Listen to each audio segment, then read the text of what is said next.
bukan kalau orang bermaksiat kemudian dulu mana Allah menentukan dia bermaksiat atau akalnya yang memilih untuk bermaksiat?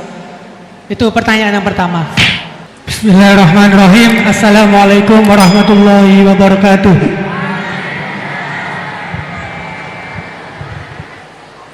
Langsung saja, ngapunten Gus. Di sini ada beberapa pertanyaan yang agak masih grundel di hati gitu. Soalnya belum dapat jawaban.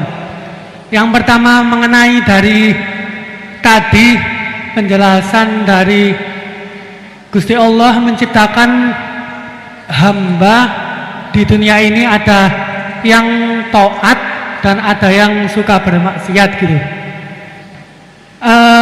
Mengenai takdir Allah Subhanahu wa taala, Allah menciptakan hamba-hambanya dengan variasi yang berbeda. Kemudian manusia diciptakan dengan dibekali dengan akal untuk membedakan dari setan dan juga malaikat. Kemudian pertanyaan saya, dulu mana Gus antara takdir yang ditentukan oleh Allah atau pilihan akal kita gitu? Begitu intinya. Soalnya kan bukan kalau orang bermaksiat kemudian dulu mana Allah menentukan dia bermaksiat atau akalnya yang memilih untuk bermaksiat? Itu pertanyaan yang pertama. Untuk pertanyaan yang kedua, ngapunten. Untuk pertanyaan yang kedua, intinya kan tadi istihad daripada ulama itu menentukan hukum yang berbeda-beda. Terus kemudian kita sebagai yang hanya tabik saja mengikut, itu bolehkah? Kan dari kata guru saya, kalau hukum fikih itu yang ringan-ringan disebarkan nggak apa-apa. Tapi yang berat-berat dipakai sendiri gitu. Tapi biasanya kan kita kebalikan. Yang ringan-ringan soalnya kita tahu ilmunya, kita yang pakai. Terus kalau ada orang yang tanya, biasanya kita yang kasih jawaban yang berat-berat daripada hukum fikih. Jadi yang saya tanyakan, kalau berpindah hukum dari awalnya ikut imam ini terus kemudian ikut imam ini, itu bagaimana batasan-batasannya gitu? Syukron. Baik, terima kasih. Ini pertanyaan yang ringkas disampaikan cukup panjang. Ini langsung dipun jawab nopon. Oke, monggo Yai. Ini tadi hoax itu, saya waktunya tinggal 10 menit, enak saja. Enggak, saya nanti langsung itu, mungkin langsung ke Jogja, kan jadwalnya itu saya memang ke Jogja. Baru ini saya ke Jogja naik pesawat gara-gara hormat ke Mas Bukin. Sepanjang hidup saya nggak pernah ke Jogja naik pesawat, baru ini nanti rencananya naik. Karena tak hitung kalau pakai kereta atau bis nggak menangi ngaji di Jogja. Saya jadwalnya ngaji di Jogja nanti jam 4:30. Begini, itu pertanyaannya betul tadi, itu ngawur betul itu. Karena begini ya, masalah qadha qadar itu kan sudah dibicarakan semua ulama di kitab-kitab. Satu, kita ngikuti ahlul hakikah. Idza dzikiral qadar fa'amsiku. Kalau qadha qadar sudah dibicarakan fa'amsiku, kamu harus diam di situ. Karena pertanyaannya gini, kalau kamu orang soleh, dan semoga Anda pelatihan jadi orang soleh, itu melihat Allah sudah menentukan semua, itu keren. Saya bangga punya Tuhan yang sudah tahu nasib saya kayak apa nanti. Saya betapa malunya punya Tuhan yang tak takoi, Gusti, sebenarnya nasibnya bahagia, mbah roh tapi kira sik. Itu kan ngeri betul. Sehingga kalau kamu soleh itu pokoknya bangga kalau Allah sudah tahu apa yang akan terjadi. Nah, soal kepanikan kita kan kadang, kok nang wis ngerti aku celaka, terus gunanya apa aku sholat? Itu kesalahan kita. Kita kecewa kalau sekarang soleh, kemudian akhirnya tidak soleh dan akhirnya kita masuk neraka. Kekecewaan ini namanya khadun nafsi. Kita hanya mikir diri sebetulnya kalau kita abdan lillah, benar-benar hamba Allah, tetap bangga karena punya Tuhan yang tahu apa yang akan terjadi. Makanya yang dibutuhkan kesalian untuk ngakoni kodok kodar, dibutuhkan kesalian. Kalau enggak kriminal betul. Maka Sayyid Hasan bin Ali, saya hafalkan makalahnya itu. Di antara aturan iman harus iman sama kodok kodar, untuk menunjukkan innahu la yuqsa kurhan wala yuhlabu kurhan, kata beliau, supaya kita tahu bahwa Allah itu tidak dimaksiati secara terpaksa.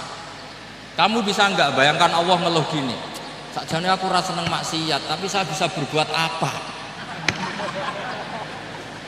Artinya apa? Kalau maksiat dan keburukan tidak khairihi wa syarrihi minallah, itu Allah kan kurhan. Paham yang saya maksud? Artinya apa? Kita harus berkeyakinan khairihi wa syarrihi minallah. Tapi kita butuh syariat. Lalu setiap orang nakal berkelit kersane Allah juga masalah. Maka diteruskan makalah beliau, waman hammala dzambahu rabbahu faqad fajar. Dan siapa yang menimpakan dosanya atas nama Tuhannya, maka faqad fajar, dia lacut betul. Wong sing zina kuwi Allah kan gak melok zina, sing maling kuwi ora melok maling. Sing beto bak-bak kuwi ora tau beto. Terus kowe muni kabeh krana Allah, itu kriminal betul. Jadi makanya orang soleh itu harus hafalannya banyak supaya niru-niru orang soleh itu. Ini kan enggak ingin soleh tapi pakai akalnya sendiri. Itu bahaya dalam agama, karena agama itu harus ada riwayat. Makanya beliau menyebut 2 kali, siapa yang tidak meyakini khairihi wa syarrihi minallah, maka dia faqad kafar. Karena seakan-akan di dunia ini waqa'a fi mulkihi ma la yuriduhu. Kalau kamu bilang syar tidak minallah, berarti waqa'a fi mulkihi ma la yuriduhu, di kerajaannya terjadi sesuatu di luar kehendak. Tapi waman hammala dzambahu rabbahu faqad fajar, orang yang menimpakan dosanya ditimpakan karena Allah, maka faqad fajar, dia lacut betul. Allah tidak ikut maling, tidak ikut zina, tidak ikut korupsi kok. Oh, ini kehendakmu ya. Nah, kalau kamu bisa paham itu, ya sudah, jadi orang soleh saja. Kalau enggak, ya pilih wa amsiku tadi apa, sudah, tidak usah dibahas. Jadi saya mohon semua yang dengar ngaji saya ini, yang enggak tobat supaya tobat, yang sudah tobat ditambahi ilmu, karena biasanya tobat itu ya karena tidak ngerti apa-apa, semua mikir. Itu makalnya Sayyid Hasan bin Ali, cucunya Rasulullah SAW, dan itu diamini oleh semua ulama. Saya pernah ditanya seorang rektor, nggak terima dosen, nggak terima mahasiswa, rektor tanya, Gus, yang benar itu Jabariyah apa Qadariyah?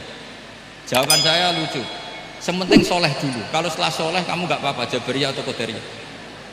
Karena setelah kita soleh, perasaan kita gini, qaddaronillah ala sholat, saya bisa berbuat apa di depan kehendak Allah. Sehingga perasaannya orang soleh ketika mengatakan al-abdu majbur adalah mengatakan la haula wala quwata, asal soleh loh ya, asal soleh.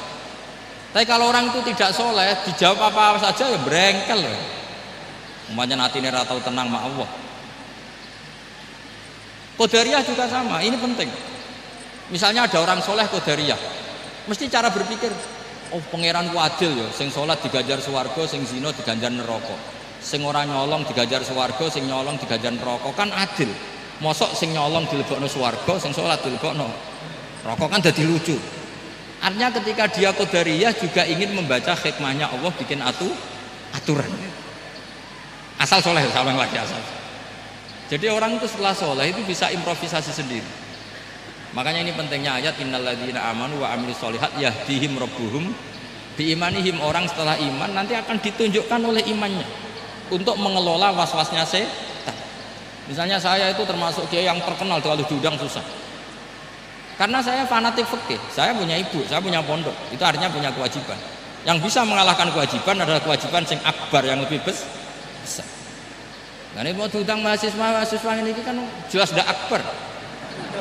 Nanti maksudnya tarkul wajib di ajli sunnah, wah kriminal saya. Meleburi bapak meninggalkan wajib demi sunnah. Ya jelas ya, jadi kita harus terlatih dengan bahasanya orang-orang soleh. Kalau tidak masalah besar, masalah qada qadar zaman sahabat itu sudah terjadi perdebatan. Terus ada yang cerita, ada riwayat idza dzukira ashabi fa amsiku wa idza dzukira al-qadar fa amsiku. Kedua masalah istihad fikih itu nggak apa-apa, memang dari awal furu'iyah kan, dari awal furu'iyah. Kalau nuruti istihad gini, kalau ada mahasiswa tanya sebaiknya dijawab apa enggak? Mungkin sebagian narasumber sebaiknya dijawab biar marem. Terus sebagian narasumber sebaiknya nggak usah dijawab. Wong mahasiswa ben pinter kok apa-apa takok, gak mandiri. Itu namanya istihad. Jadi kalau furu'iyah itu mungkin sekali. Ya ini saya masih punya waktu 2 menit, masih satu pertanyaan itu hoax tadi yang 50 menit.